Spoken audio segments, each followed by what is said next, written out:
यदि हम 5 दोषों को अपने जीवन में प्रश्रय नहीं देते हैं तो हम कलयुग में उत्पन्न होकर भी सतयुग में जी रहे हैं। फिर हमको कलयुग से कोई भय नहीं है, फिर हमारे कल्याण में कोई संदेह नहीं। इसलिए भाई जितने लोग यहाँ बैठे हैं, इन 5 दोषों में से कोई भी एक दोष हो तो आज से अभी से उसका त्याग कर देना, क्योंकि ये 5 दोष ऐसे हैं कि एक दोष रहेगा तो 4 दोष बिना बुलाए अपने आप आ जाएंगे। ये एक साथ ही रहते हैं 5 दोष। जुआ नहीं खेलना, कोई चीज दांव पर नहीं लगाना, दांव पर लगाना जुआ खेलना। कभी मद्यपान नहीं करना। महाभारत का युद्ध किसका परिणाम है? किसका परिणाम था? जुए का परिणाम। जुआ नहीं होता तो इतना बड़ा नरसंहार नहीं होता। 56 करोड़ यदुवंशियों के संहार के मूल में क्या है? पान। मद्यपान से 56 करोड़ यदुवंशी मारे गए। ये 2 घटनाएं भगवान के काल में घटी, इसलिए घटी कि कलयुग के लोग सावधान हो जाएं, न कभी जुआ खेले न कभी शराब पिए। अब तो कच्ची शराब और विषैली जहरीली शराब पी के मर जाते हैं तो सरकारें उनको पैसा भी देती हैं, 5-5 लाख 8, अभी तो कोई कहाँ मरे थे तो 10-10 लाख रुपए तक दिए गए। कहाँ मरे थे? पंजाब में ही तो मरे थे। 10-10 लाख रुपए दिए गए। जिनको खाने को अन्न नहीं जुट रहा है और शराब पी के मर गए, उनको तो बड़ा संतोष मिला होगा पीछे वालों को कि चलो 10 लाख रुपए तो आ गए, शराब ने इतनी कमाई तो कराई। पर हमसे यदि भगवान वरदान मांगने को कहें, यद्यपि हमको कहेंगे नहीं भगवान मांगने के लिए, लेकिन कथनचित सामने प्रकट होके कहें कि बाबा वरदान मांग लो, तो हम तो भगवान से यही कहेंगे कि जितने मांस खाने वाले शराब पीने वाले हैं, एक बार में ही खा के पी के मर जाए, कंटक कट जाए, खत्म हो जाए। और कभी भी कोई शराब पिए, शराब पीते ही मर जाए, मांस खाते ही मर जाए, तो कितने निरीह प्राणियों की जो हत्या हो रही है वो बच जाएगी। सारी धरती रक्त से रंजित हो रही है। महाराज जी स्पष्ट लिखा है पद्म पुराण में, राक्षसीम योनिमाप्नोति सकृन मांसस्य भक्षणात् 60 वर्ष सहस्राणि विष्टायाम जायते कृमि।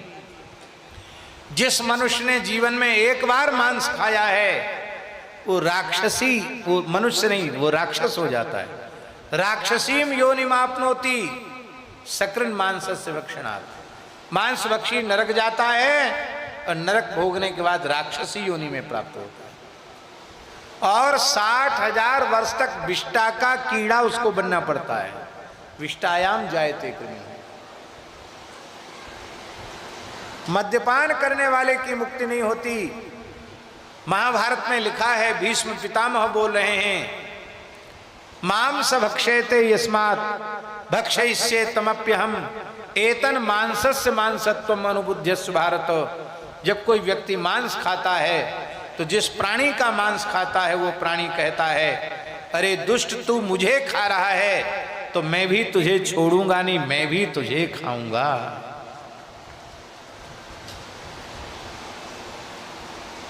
मांस नहीं खाना, मद्य नहीं पीना। बिना हिंसा के मांस नहीं मिलता और बिना हिंसा के मद्य भी नहीं मिलता। इसलिए मद्य और मांस में कलयुग है। महाराज जी ब्राह्मण के लिए लिखा है, बहुत ध्यान से सुने, ब्राह्मण के लिए लिखा है कि एक बार ब्राह्मण अगम्यागमन कर ले, मांस खा ले तो ब्राह्मण के लिए प्रायश्चित है, किंतु ब्राह्मण शराब पी ले तो उसके लिए प्रायश्चित नहीं है। धोखे से भी शराब पिए तो उसके लिए प्रायश्चित नहीं है।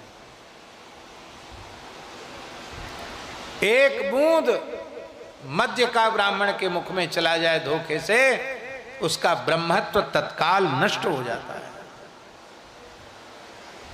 एक कथा आती है पुराणों में, एक ब्राह्मण का पतन हो गया।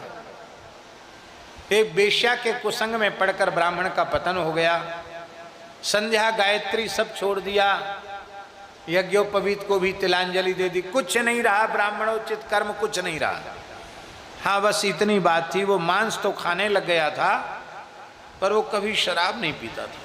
कहता था भैया शराब पीने का ब्राह्मण का कोई प्रायश्चित नहीं, शराब तो नहीं पीऊंगा। पर उसकी जो वेश्या थी वो हमेशा धुत रहती थी शराब में, वो बार बार आग्रह करती थी पी ले पी ले पी ले। एक बार वो ब्राह्मण सो रहा था, किसी किसी का सोते सोते मुंह खुल जाता है, मुंह खोल के श्वास लेते हैं, तो उस ब्राह्मण का सोते सोते मुंह खुल गया। वेश्या ने देखा मौका बढ़िया है, एक ढक्कन इसके मुंह में डाल दो। जैसी मध्य का एक ढक्कन उसके मुख में डाला, डालते ही उस ब्राह्मण के मुख से भयंकर अग्नि निकली और पूरी वेश्या का घर कुटुंब सब जलकर खाक हो गया। आग लगी तो वो घबराया, क्या हुआ? तब लोगों ने कहा तुम्हारे मुंह से ही आग निकली और इसने पूरे घर को पूरे परिवार को जला दिया। तब वो आश्चर्य में पड़ गया, मैं संध्या नहीं करता, वेद पाठ नहीं करता, गायत्री जप नहीं करता, ब्राह्मण का कोई काम नहीं करता, फिर मेरे भीतर ये तेज कैसे सुरक्षित बच गया, मेरा ब्रह्मत्व तो कैसे बच गया? तब आकाशवाणी हुई, तुमने केवल मद्य नहीं पी, इसके कारण तुम्हारा सब कुछ त्यागने पर भी ब्रह्मत्व नष्ट नहीं हुआ। आज बुरा मत मानना, मानो तो मानो, हमारा कोई घाटा नहीं है, हम तो बिना परवाह के रहते हैं। कोई बुरा मानेगा तो हमको कभी नहीं बुलाएगा, कोई संसार में कहीं भी कभी हमको न बुलावे, ये हम भगवान की सर्वोपरि कृपा मानेंगे अपने ऊपर। हमारी प्रवृत्ति नहीं है जगह जगह जाके कथा कहने की, ये तो जैसे कोई कान पकड़ के करवा रहा हो ऐसे भगवान कान पकड़ के हमको घुमा रहे हैं। हमारे मन की प्रवृत्ति नहीं है कहीं जाने की, मन की प्रवृत्ति तो वृंदावन से ही जाने की कहीं नहीं।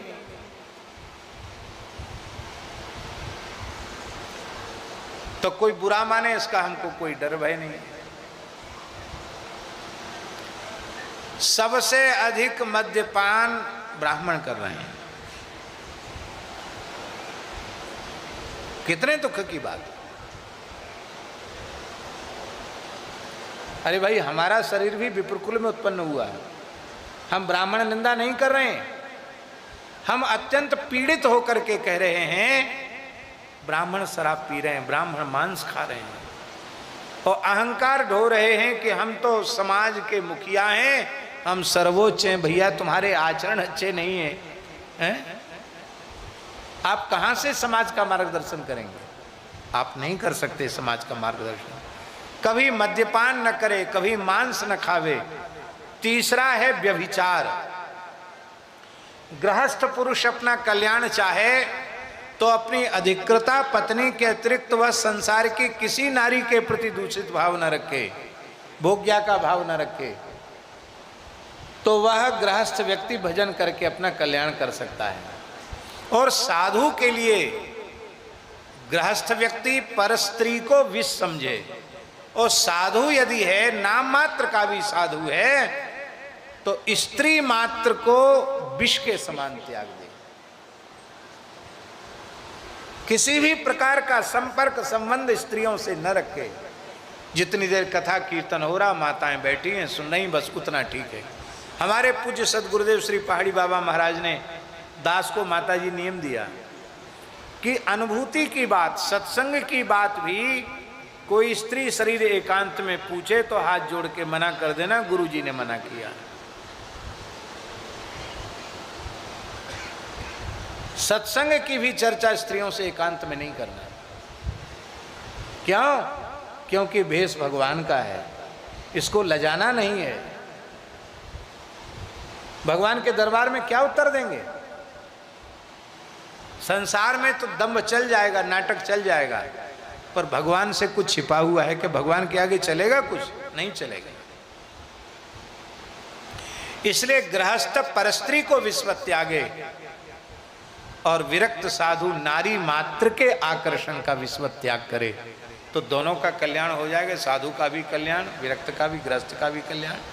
परम पूज्य रमण रीति वाले महाराज जी कहते हैं, आज साधु गृहस्थी से अच्छा खा रहा है, गृहस्थी से अच्छा पहन रहा है, अच्छे मकान में रह रहा है, अच्छी सुविधाओं में रह रहा है। अंतर क्या है? एक स्त्री का त्याग करता है, एक स्त्री का भोग करता है। तो इतना भी नहीं तुमसे छूटा तो किस बात के साधु हो? इसलिए कलिकाल में केवल धन और स्त्री के आकर्षण से कोई साधक बच जाता है तो भगवान के रजिस्टर में साधुओं में उसकी गिनती हो जाएगी। व्यभिचार के दोष में प्रवृत्त नहीं होना। अब तो माताजी बड़ी बुरी स्थिति है। इस देश का सर्वोच्च न्यायालय व्यभिचार को कानूनी दर्जा दे रहा है कि आपसी सहमति से कोई भी स्त्री किसी भी पुरुष से संबंध बना सकती है, कोई भी पुरुष किसी भी स्त्री से संबंध बना सकता है। भारत जैसे देश में समलैंगिकता का समर्थन हो रहा है कि विवाह हो।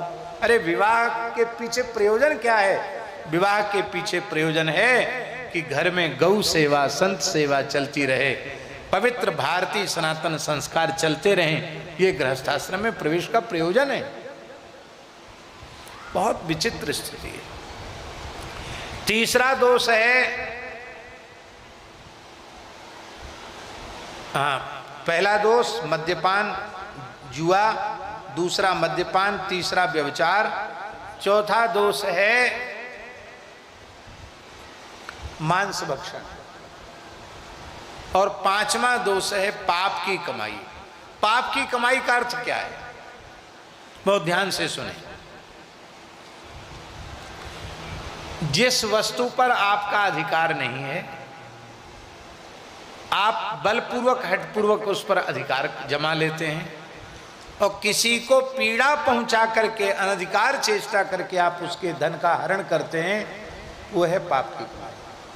आपके अपने परिश्रम से जो उपार्जित है वो पाप की कमाई नहीं।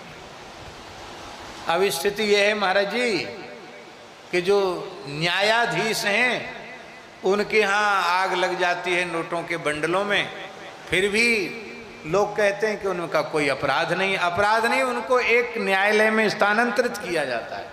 अभी भी शायद न्याय नहीं हुआ, फैसला नहीं हुआ। ये न्यायाधिकारियों की हालत है। सच्ची बात यह है कि आम व्यक्ति कोई अपराध करता हो तो उसे कानून विरुद्ध कार्य करने पर जो सजा मिलनी चाहिए, यदि कानून वेत्ता वह अपराध करता है, वकील वह अपराध करता है, तो सामान्य व्यक्ति से 4 गुना अधिक दंड उसको मिलना चाहिए, वकील को, अधिवक्ता को। और यदि जज वही अपराध करता है तो वकीलों से 10 गुना अधिक दंड जज को मिलना चाहिए।